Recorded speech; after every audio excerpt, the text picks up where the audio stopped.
సర్వశక్తిమంతుడైన దేవుడు సకల ఆశీర్వాదములకు కారణభూతుడైనటువంటి ప్రభువు నిత్యము ఆయన యొక్క వాత్సల్యమును బట్టి భూమి మీద కృప చూపించుతున్నటువంటి కృపామయుడైనటువంటి దేవుడు, కరుణామయుడైనటువంటి దేవుడు, విడవక ఎడబాయక ఆయన ప్రేమిస్తున్నటువంటి ప్రభువుగా తిరిగి మమ్మల్ని ప్రేమించి మరొక దినాన్ని మనకు ప్రభు అనుగ్రహించి మరొక దినములో ఆయనకు సన్నిధిలో ఈ రీతిగా సమకూర్చబడి ప్రభువును కనపరచడానికి, గనుడైనటువంటి ప్రభువుని మహిమపరచడానికి మనందరూ కూడా ఆయన జ్ఞాపకం చేసుకున్నటువంటి ప్రభుకు స్తుతులు స్తోత్రములు చెల్లిస్తున్నాను.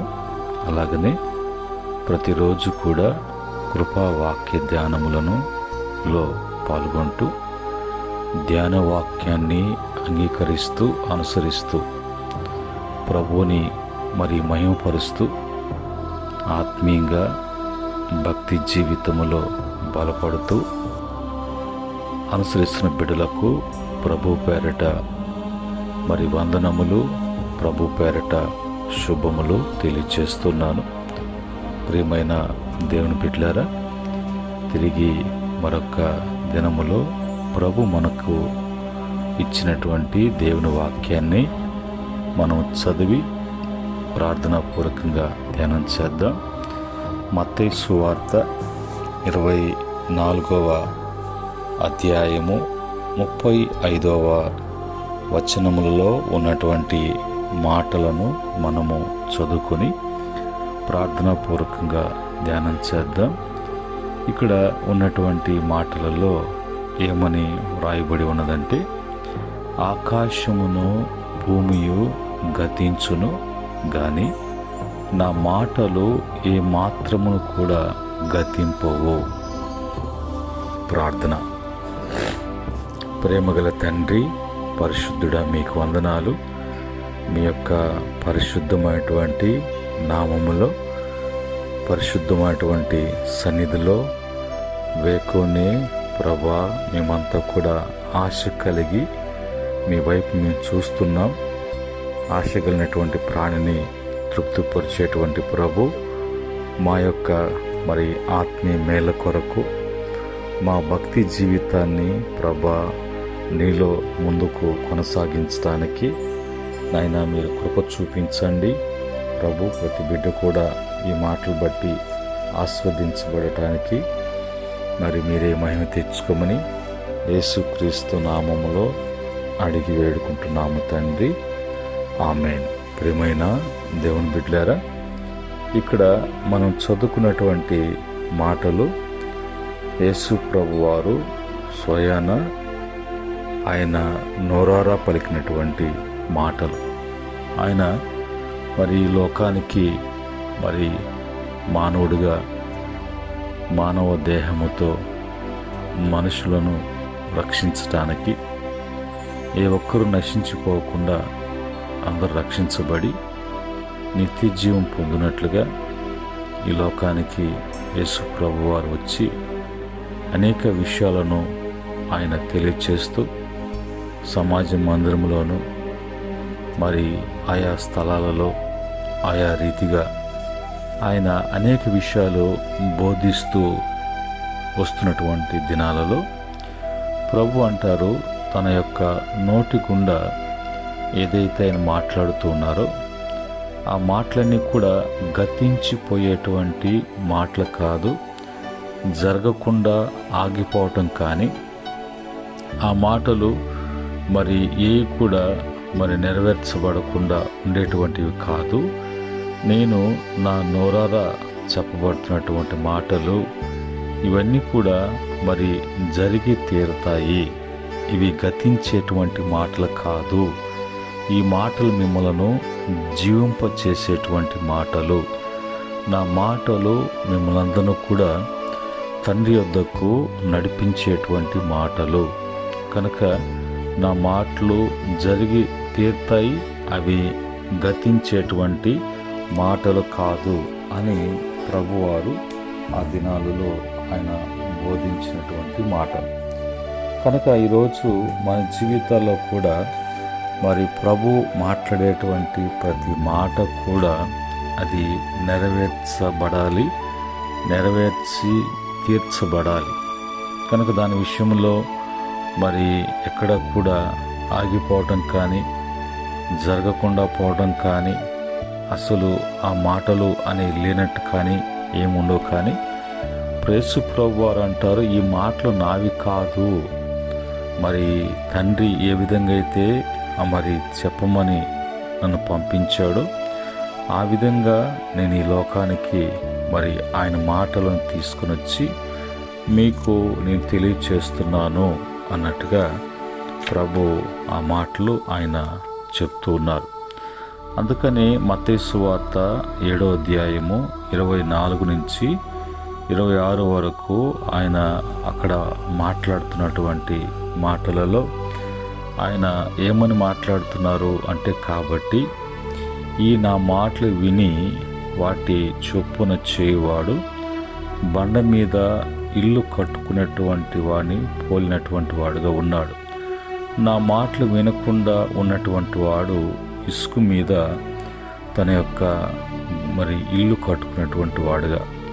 ఇక్కడ ఇద్దరిలో ఒకడు దేవుని మాటలు విని ఆ విధంగా తమ జీవితాన్ని కానీ కుటుంబాన్ని కానీ జాగ్రత్త పరచుకోవటానికి ఆ మాటల మీద, ఆ మాటల యొక్క పునాదిలో వారు కట్టబడటానికి, ఎదగటానికి వారు ఇష్టపడుతున్నారు. అలాగనే మరొకరున్నారు, వారు కూడా మరి దేవుని మాటలు కాకుండా వాళ్ళ యొక్క సొంత ఆలోచనతో వాళ్ళు తమ యొక్క జీవితాలను వెళ్ళబుచ్చాలని చూస్తున్నారు. అయితే ఇద్దరిలో కూడా మరి జీవితాల్లో మరి వాన వరదలు అనేవి కురవటము రావటము జరిగింది.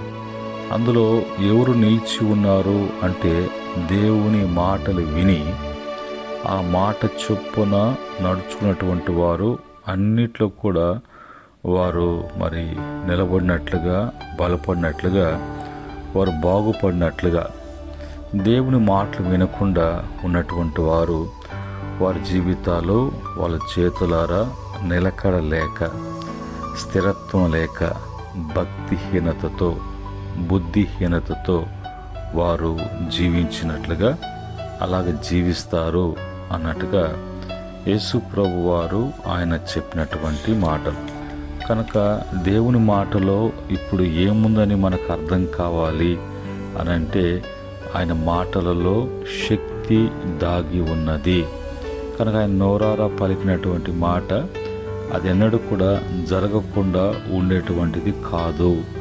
అవన్నీ కూడా జరిగేటువంటి మాటలే, జరిగేటువంటి కార్యాలే అనే విషయాన్ని మనము ఖచ్చితంగా అవి మనము విని తెలుసుకొని జాగ్రత్త పడాలి. అలాగనే మరి లూకా సువార్త 1వ అధ్యాయము 19-20 ప్రకారంగా అక్కడ మరి యాజకుడైనటువంటి జకరయ్య, ఎలిజబెత్ యొక్క కుటుంబంలో వృద్ధాప్యములో వారికి వృద్ధాప్యం వచ్చినా కూడా సంతానము కలగలేదు. అయితే వారు సంతానము లేదని, వారు వృద్ధులైపోతున్నారని, వాళ్ళు చేసేటువంటి యాజకత్వ సేవ వాళ్ళు క్రమముగా మరి నడుచుకుంటూ అన్ని విషయాల్లో వాళ్ళు మరి దేవుని దృష్టికి నీతిమంతులుగా కనిపిస్తూ ఉన్నారు. అయితే వాళ్ళు చేసేటువంటి ప్రార్థనలు ఏది కూడా మరి ఆ ప్రార్థనకు వారికి సమాధానము రాకపోయినప్పటికీ కూడా, ఆ ప్రార్థన యొక్క ఫలితాలు వాళ్ళు చూడకపోయినప్పటికీ కూడా మరి వాళ్ళు బాధపడలేదు, చింతించలేదు. వారు ఎప్పుడు కూడా ప్రభువును మహింపరిచేటువంటి కుటుంబంగా, ఘనపరిచేటువంటి కుటుంబంగా కనిపిస్తుంది. అయితే అక్కడి నుంచి పరలోకం నుంచి దేవదూత ప్రభు యొక్క సెలవు తీసుకొని భూలోకంలో ఉన్నటువంటి మరి జకరయ్య తన యొక్క యాజకత్వపు సేవలో దేవుని యొక్క మందిరములో ఉన్నప్పుడు ఆ యొక్క దూత ప్రత్యక్షం కావడం, అతనుకు మరి సంతానము మరి అనేది ఇవ్వబడుతుందని, మరి అతని యొక్క సంతానమైనటువంటి కుమారుడు చేయబోతున్నటువంటి కార్యాల గురించి అన్నీ కూడా వివరించినప్పుడు అతనుకున్నటువంటి సందేహం ఏంటంటే, మేము వృద్ధులై ఉన్నాం, మా వృద్ధాప్యంలో కలిగేటువంటి సంతానము గురించి అతను మరి అవి ఎలాగా అన్నట్టుగా నమ్మశక్యము కానటువంటి మాటలుగా అతను ఆలోచన చేస్తున్నప్పుడు, అప్పుడు దేవదూత తన నోరు తెరిచి ఇలాగ మాట్లాడుతుంది, మరియు నా మాటలు వాటి కాలమందు నెరవేరును, నీవు వాటిని నమ్మలేదు కనుక ఈ సంగతులు జరుగు దినము వరకు నీవు మాట్లాడక మౌనివై ఎందువని అతనితో చెప్పాను. కనుక ఆయన మాటలు అవి పరలోకం నుంచి దేవుడు చెప్పినటువంటి మాటలు, దేవుడు పంపించినటువంటి మాటలు, అవి దేవుని మాటలు కాబట్టి అవి జరిగి తీరుతాయి, అవి గతించిపోయేటువంటి మాటలు కాదు అని దేవదూత జకర్యాకి తెలియచేస్తూ, మరి ఆ యొక్క విషయంలో నమ్మలేదు కాబట్టి ఆ కాలము జరిగేంత వరకు నువ్వు మౌనముగా ఉంటావు అన్నట్లుగా. కనుక మన జీవితాల్లో కూడా అనేక పర్యాయాలు అలాగా మనము దేవుని యొక్క మాటల విషయములో నిర్లక్ష్యము, నమ్మశక్యము కానట్టుగా, అది ఎలాగా అన్నట్టుగా ఒక లోకస్తుడు, ఒక అన్యుడిగా ఉన్నటువంటి వాడు ఏ విధంగా మాట్లాడుతుంటారో, ఆలోచన చేస్తుంటారో, కొన్ని సందర్భాలలో దేవుని బిడ్డలు కూడా అలాగా ఆలోచన చేస్తూ ఉంటారు. యోహాను సువార్త 6వ అధ్యాయము 63వ వచనములో, ఆత్మయే జీవింపచేయుచున్నది, శరీరము కేవలము నిష్ప్రయోజనం. నేను మీతో చెప్పుచున్న మాటలు ఆత్మయు జీవమునై ఉన్నది కదా అన్నట్టుగా మరి యేసు ప్రభు వారు చెప్తున్నాడు. కనుక దేవుని యొక్క మాటలు ఎప్పుడు కూడా ఆయన మాట్లాడుతున్నప్పుడు, మన కొరకు ఆయన మాటలు తెలియచేస్తున్నప్పుడు ఎప్పుడు కూడా దేవుని యొక్క మాటల విషయంలో నిర్లక్ష్యము అనేది, పెడచెవును పెట్టడము అనేది ఎప్పుడు కూడా చేయకూడదు. మరి బైబిల్ నుంచి మరి కొన్ని మాటలు చూసినప్పుడు కీర్తన 12వ కీర్తన 6వ చరణములో ఉన్నటువంటి మాట ప్రకారంగా, యెహోవా మాటలు పవిత్రమైనవి, అవి మట్టి మూసలో 7 మార్లు కరిగి ఊదిన వెండి అంత పవిత్రములు.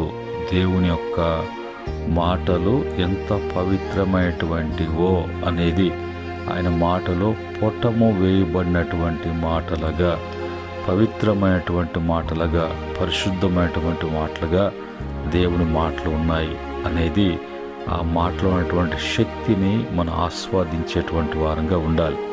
రెండవదిగా సామెతలు 2వ అధ్యాయము 18-19 ప్రకారంగా, నా మాటలు విని ఎడల నీవు సజ్జనుల మార్గమందు నడుచుకుందు అని, నీతిమంతుల యొక్క ప్రవర్తన వలన నేను నీతిమంతుల ప్రవర్తనలో అనుసరించుదువు అన్నమాట అక్కడ రాయబడింది. కనుక దేవుని యొక్క మాటలు విన్నటువంటి వారు దేవుని మాటలు తెలియచేస్తున్నప్పుడు వాళ్ళు మంచి మార్గములో నడుచుకోవటము, వారు నీతిని అనుసరించేటువంటి వారుగా ఉంటారు. అలాగనే సామెతలు 5వ అధ్యాయం 1-3 వరకు చూసినప్పుడు, నా కుమారుడా, నా జ్ఞానోపదేశము ఆలకింపము, వివేకం గల నా బోధకు చెవియొగ్గుము, అప్పుడు నీవు బుద్ధి కలిగి నడుచుకుందువు, మరి కొదువ నడుచుకుందువు అన్నటువంటి మాటలు అవి మీకు మరి తెలుగుని పెట్టి నీ యొక్క పెదవులు మాట్లాడును. దేవుని యొక్క మరి మాటలు, దేవుని మాట్లాడినటువంటి ఉపదేశము ఎలాగా మరి వివేకం కలిగినటువంటి బోధ మనల్ని బుద్ధిమంతులుగా నడుచుకున్నట్టుకు మరి ఎలాగా తెలివిని బట్టి పెదవులు మాట్లాడటకు దేవుని యొక్క మాటలు, దేవుని యొక్క వాక్యము మనకు మరి ఆ విధముగా మరి సహాయము చేయబడటానికి, మేలు కలగటానికి ప్రభు ఆయన అనుమతిస్తూ ఉన్నారు. అలాగనే మరి యేసయ్య మాటలు ఎంత శక్తివంతమైనటువంటివో, ఎలాంటి పవిత్రమైనటువంటివో, ఎలాంటి మరి ఆ మాటల్లో ఉన్నటువంటి ప్రభావం ఎలాగ పనిచేస్తుందో అనేది బైబిల్ నుంచి మనం చూసినప్పుడు, బైబిల్లో యోహాను సువార్త 2వ అధ్యాయం 1 నుంచి 11 వరకు చూసినప్పుడు యేసయ్య మాటతో నీరు ద్రాక్షరసముగా మారటం అనేది జరిగింది. అంటే ఆయన నోటి నుంచి పలికినటువంటి మాట ఎంత శక్తితో, ప్రభావంతో కూడినటువంటిదిగా ఉన్నదో అనేది మనం చూసినప్పుడు, నీరు ద్రాక్షరసంగా మారడం ఆయన మాట చొప్పున అనేది ఎంత గొప్ప అద్భుతం. ఆ కానాను వివాహములో జరగటం, అనేక మంది దేవుని మహిమను చూడటం, వారు నమ్మడం అనేది జరిగింది. రెండవదిగా లూకాసు సువార్త 5వ అధ్యాయం 4 నుంచి 10 వరకు చూసినప్పుడు మరి దేవుని యొక్క యేసయ్య మాట చొప్పున వారు వలలు వేసినప్పుడు రాత్రంతా ప్రయత్నించారు, ఒక్క చేప కూడా పడలేదు. అయితే యేసయ్య మాట చొప్పున యేసయ్య మాట పలకగా వారు వేసినప్పుడు వెంటనే వారి యొక్క మరి వలలు పిగిలిపోయేంతగా చేపలు వాళ్ళు పట్టడం జరిగింది. అలాగనే మరి మూడవదిగా లూకాసు వార్త 5వ అధ్యాయం 4 నుంచి 10 వరకు చూసినప్పుడు మరి యేసయ్య ఆయన మాటను చొప్పున గాలి, తుఫాను, వర్షము, సముద్రము, వాతావరణం అన్నీ కూడా అవి అణిచివేయబడటం, లేదంటే అవి ఆయన మాటకు లోబడి నిమ్మలముగా మారిపోవటము అనేది జరిగింది. మన జీవితాల్లో కూడా అనేక తుఫానులు, వరదలు అనేటువంటి గాలులు వీస్తూ ఉంటాయి.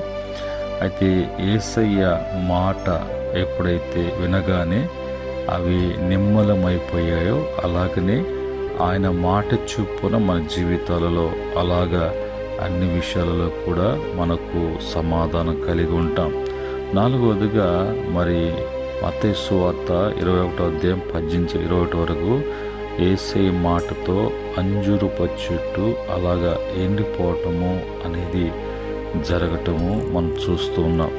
అలాగనే మరి మత్తయి సువార్త 8:1 నుంచి 10 వరకు యేసయ్య మాటతో శతాధిపతి యొక్క మరి సేవకుడు బాగైనట్లుగా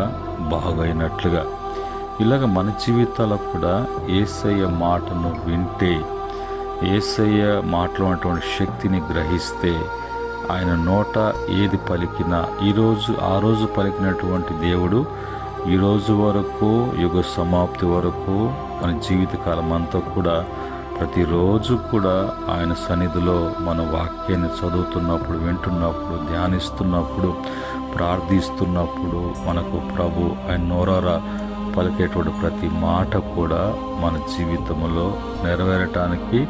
నెరవేర్చబడటానికి ప్రభావం కలిగినటువంటి ఆయన మాటలతో మాట్లాడుతూ ఉంటాడు. ఆయన వాగ్దానం చేసినట్లుగా, ఆయన నెరవేర్చేటట్లుగా అన్ని విషయాలలో కూడా ప్రభు తన యొక్క కృపను మనకు చూపించేటువంటి దేవుడిగా ఉన్నాడు.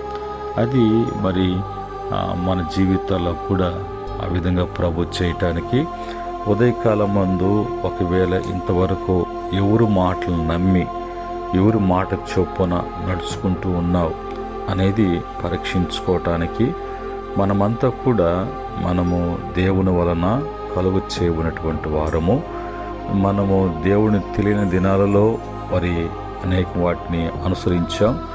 దేవుని తెలుసుకున్న తర్వాత దేవుడు మరి నిజ దేవుడు, నిజ రక్షకుడును మనం విశ్వసించి మనం మారు మనసు పొంది మన హృదయాలన్నీ కూడా ఆయన వైపుకు త్రిప్పుకున్నటువంటి మన యొక్క ఆత్మీయ జీవితంలో మనకు బలమును, ఆరోగ్యమును, శక్తిని, జీవమును అన్నీ కూడా ఆయన నోట నుంచి పలికేటువంటి మాటలను బట్టి మనకు జరుగుతాయి. ఆ మాటల ప్రభావము మనలను మరి బలపడటానికి, బలపరచడానికి, మేలు కలగటానికి, అన్ని విషయాలు కూడా వృద్ధి కలిగి స్థిరపరచబడటానికి దేవుని యొక్క మహా సహాయము మనకు అందించబడుతుండగా ఉదయకాలమందు ఈ మాటలను బట్టి ఇప్పటి వరకు నువ్వు ఎవరు మాటలు వింటున్నావు, ఎలాంటి మాటలు వింటున్నావు అనేది తెలుసుకొని తిరిగి సరి చేసుకొని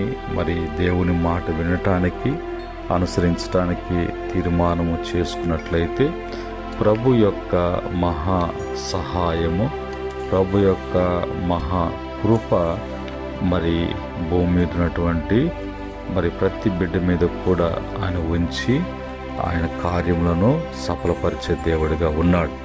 ఇటు మాటలు ప్రతి బిడ్డ జీవితంలో క్రియ జరిగించునుగాక. ఆమేన్. సర్వోన్నతుడైనటువంటి తండ్రి, సకల ఆశీర్వాదములకు కారణభూతుడా, ఉదయకాలమందు మీ మాటలో ఉన్నటువంటి శక్తిని, ప్రభావాన్ని, ఆయా కార్యాన్ని గురించి మేము ధ్యానించినప్పుడు మాలో ఉన్నటువంటి లోటుపాట్లను సరిచేసుకోవటానికి, మేము ఎవరు మాటలు వినాలి అనేది తీర్మానం చేసుకోవటానికి, ఎవరి మాట చొప్పున ఈ లోకంలో మేము జీవించాలి, జీవించగలము, నీ మాటలో ఉన్నటువంటి జీవాన్ని, ఉజ్జీవాన్ని ప్రతి బిడ్డ కలిగి ఉండి వర్ధిల్లటానికి సహాయం చేయమని, మరి ఈ మాటలో ఎంతమంది వింటున్నారో వారి జీవితాల్లో తండ్రి మీ కార్యమును జరిగించమని, కృపగల దయగల హస్తాలకు సమస్తము కూడా మీకు అప్పగిస్తున్నాం. మీరే మహిమ తెచ్చుకోమని యేసుక్రీస్తు నామములో అడిగి వేడుకుంటున్నాము తండ్రి. ఆమేన్.